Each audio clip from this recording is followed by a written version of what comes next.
अभद्र लोक ये कहीं डाकिଛନ୍ତି ଆପଣ ଚାଲ ତା ସ୍ୱାମୀ ମଝିରେ ପଶିଲା ଏଇଭଳିଆ ମାମଲତି ଗଲା। ମୁଁ କହିଲି ଦେଖ ବାପା ତୋ ଉପରେ କୋଉ ଭଳିଆ ମାମଲତି କଲା ଏଇଭଳିଆ ମାମଲତି ଗଲା। ଏଇ ଭଳିଆ ମାନେ ସାର୍ ଆପଣ କିଛି କହିପାରିବେ ସାର୍ ଭଳିଆ କହି ସାର୍ ଭଳି କହ ସାର ଭଳିଆ ମାମଲତି ଗଲା। ଯିବାକୁ ଦିଅନ୍ତୁ ତୋ ଉପରେ ମୁଣ୍ଡା ଆଉ ତାଙ୍କ ବାହାଦୁର ରହିଲା ଶୁଣିବା ଦରକାର ନାହିଁ। ଟିକେ ଦେଖିକି ଚଳିବୁ। ସେଇ ବାଲିଯାତ୍ରାରେ ବୁଲଛି ତା ସ୍ତ୍ରୀର ତାର ରାମଦୋଳି ଉପରେ ବସିଲେ। ମୁଁ କହିଲି ଆରେ ପିଲେ ଆରେ ଆମେ ଟିକେ ରାମଦୋଳି ଖେଳିବା। ଆମେ ଖେଳିଲୁ।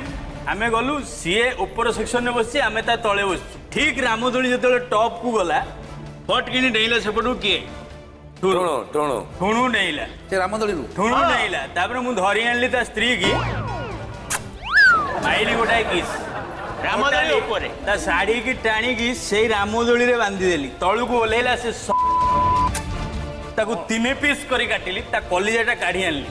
ତାପରେ ମେଦକୁ ଦେଲି। ମେଦ କଣ କଲୁ? ମୁଁ ଖାଇଦେଲି କଲିଜାଟା ଇଏ ଫାଳେ ଖାଇଲା ଆଉ ଫାଳେ ତା ସ୍ତ୍ରୀ କି ଦେଲା। କହିଲା ଖାଇବୁ କିଲୋ? ତା ସ୍ତ୍ରୀ କହିଲା ମୋର ଏକାଦଶୀ। ଚାଲ ଆପଣ ବି ଆସିପାରନ୍ତୁ ଭାଇ କହିଲେ ଆମେ ଯିବୁ। ଭାରି ସବୁ କଣ ହଉଛି ରଞ୍ଜନ ବାବୁ? ଆପଣ